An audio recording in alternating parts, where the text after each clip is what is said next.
26 मराठीमध्ये मी सावी तुमचं खूप खूप मनापासून स्वागत करते. आज मी तुम्हाला साबुदाणा जराही न भिजवता उपवासाचे साबुदाणा सांडगे बनवून दाखवणार आहे. हे सांडगे तळल्यानंतर पाहू शकता पॉपकॉर्नपेक्षाही जास्त फुलतात आणि खायलाही तितकेच खमंग कुरकुरीतही लागतात. चला तर मग आता वेळ न घालवता पटकन रेसिपीला सुरुवात करूयात. पण त्याआधी नेहमीप्रमाणे छोटीशी रिक्वेस्ट आहे. रेसिपी तुम्हाला कुठल्याही क्षणी थोडी जरी आवडली तर रेसिपीला लाईक आणि चॅनलला सबस्क्राईब करायला अजिबात विसरू नका. सांडगे बनवण्यासाठी सुरुवातीला मी इथे 1 वाटी साबुदाणा घेतला आहे. हा साबुदाणा आपल्याला आता स्वच्छ धुवून घ्यायचा आहे. त्यासाठी यामध्ये आपल्याला भरपूर पाणी घालायचं आहे आणि असं हाताने चोळून साबुदाणा आपल्याला 2 ते 3 पाण्याने स्वच्छ धुवून घ्यायचा आहे. तुम्ही इथे पाहू शकता साबुदाणा मी स्वच्छ धुवून घेतला आहे आणि धुतल्यानंतर यामध्ये थोडंसुद्धा पाणी ठेवलं नाही. संपूर्ण पाणी आपल्याला इथे काढून घ्यायचं आहे. कारण साबुदाणा आपल्याला बिलकुलसुद्धा भिजत ठेवायचा नाही, त्यासाठी यामध्ये पाणी राहता कामा नये.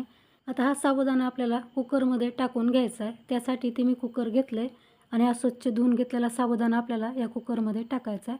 कारण कुकरला आपण हा साबुदाणा आता शिजवून घेणार आहोत. आता यामध्ये आपल्याला ज्या वाटीने आपण साबुदाणा घेतला आहे ना, त्याच वाटीने 2.5 वाटी पाणी घालायचं आहे. 1 वाटी साबुदाण्यासाठी इथे आपण 2.5 वाटी पाण्याचा वापर केला. हे अगदी परफेक्ट प्रमाण होतं. आता कुकरचं झाकण लावून आपल्याला हा कुकर गॅसवरती ठेवायचा आहे. आता गॅस चालू करायचा आहे आणि फ्लेम आपल्याला सुरुवातीला 1 मिनिटासाठी फुल ठेवायची आहे. आणि आपण आता इथे कुकरला शिट्टीसुद्धा लावली नाही. 1 मिनिटानंतर आपल्याला कुकरला शिट्टी देखील लावून घ्यायची आहे. आता 1 मिनिटानंतर गॅसची फ्लेम आपल्याला लो ठेवायची आहे आणि कुकरमध्ये सुद्धा पहा पाणी गरम झालं आहे आणि त्याची वाफ तयार होते. अशी वाफ तयार झाल्यानंतरच आपल्याला या कुकरला शिट्टी लावून घ्यायची आहे.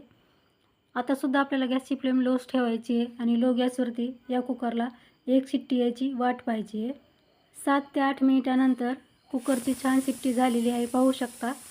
आता ही शिट्टी झाल्यानंतर देखील आपल्याला फ्लेम लोच ठेवायची आहे आणि आणखी 7 ते 8 मिनिटे हा साबुदाणा असा शिजू द्यायचा आहे.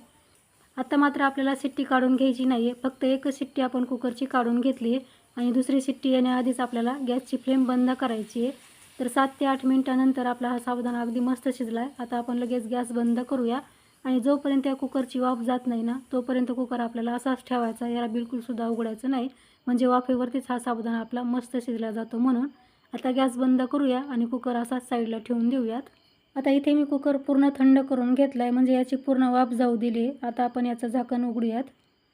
आज साबुदाणा आपण न भिजवता हा शिजवून घेतला आहे. तर पाहूयात कसा शिजला आहे. तर तुम्ही पाहू शकता कुकरमध्ये बिलकुलसुद्धा साबुदाणा दिसत नाही, म्हणून मी तुम्हाला हा साबुदाणा चमच्यावरती घेऊन दाखवते. पाहू शकता अगदी मस्त शिजला आहे, छान ट्रान्सपरंट झाला आहे. आपण हा साबुदाणा थोडासुद्धा भिजवलेला नव्हता, तरीसुद्धा पाहू शकता अगदी मस्त शिजलेला आहे. बिलकुलसुद्धा कच्चा राहिला नाही. व्यवस्थित आपला साबुदाणा शिजून तयार झाला आहे आणि आपण साबुदाणा लो गॅसवरती शिजवल्यामुळे हा कुकरच्या तळालासुद्धा लागला नाही, म्हणजे चिकटला नाही. फक्त कुकरची आपण लो गॅसवरती 1 शिट्टी काढून घेतली आणि दुसरी शिट्टी येण्या अगोदरच गॅसची फ्लेम बंद केली. आता साबुदाणा इथे मी पहा बाउलमध्ये काढून घेतला आहे. आता यामध्ये आपल्याला चवीसाठी मीठ घालायचं आहे. इथे मी अर्धा चमच्याला थोडंसं कमी मीठ घालते. आता लगेच आपल्याला यामध्ये अर्धा चमचा चिली फ्लेक्स घालायचे आहेत. चिली फ्लेक्सच्या ऐवजी तुम्ही इथे हिरव्या मिरचीचासुद्धा वापर करू शकता किंवा हिरवी मिरची तुम्हाला घालायची नसेल तर तुम्ही सरळ यामध्ये लाल तिखट घातलं तरीही चालेल. आता हे साहित्य आपल्याला छान यामध्ये मिक्स करून घ्यायचं आहे. आता हे मिश्रण तुम्हाला थोडंसं सैलसर वाटत असेल, पण साबुदाणा जसा जसा थंड होईल ना, तसा तो छान घट्टसर होतो.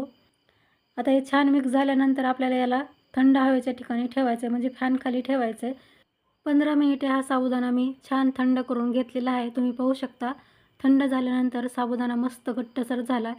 पहिल्यांदा हा साबुदाणा खूप पातळ असा वाटत होता, सैलसर वाटत होता, पण आता पाहू शकता मस्त घट्टसर हा साबुदाणा तयार झाला आहे. असा घट्टसर साबुदाणा तयार झाल्यानंतरच आपल्याला याचे सांडगे बनवायला घ्यायचे आहेत.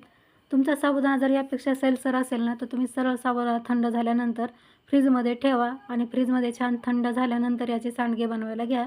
आता हा छान थंड झाला आहे, म्हणून आपण लगेच सांडगे बनवायला सुरुवात करूयात. त्यासाठी ती पॉलिथिन शीट अंथरून घेतली. आता एका बाउलमध्ये पाणी देखील घ्यायचं आहे. पाण्यामध्ये अशा प्रकारे आपल्याला हात बुडवायचा आहे आणि मग साबुदाण्याचं तयार मिश्रण घेऊन अशा प्रकारे सांडगे तोडायचे आहेत. सांडगे तुम्ही तुमच्या आवडीप्रमाणे लहान मोठे बनवू शकता, पण खूप जास्त मोठेही बनवू नका, कारण ते वाळायला जास्त वेळ लागू शकतो म्हणून. आणि पॉलिथिन शीटला मी तेलसुद्धा लावलं नाही. तेल न लावतासुद्धा हे सांडगे वाळल्यानंतर आपोआप सेपरेट होतात.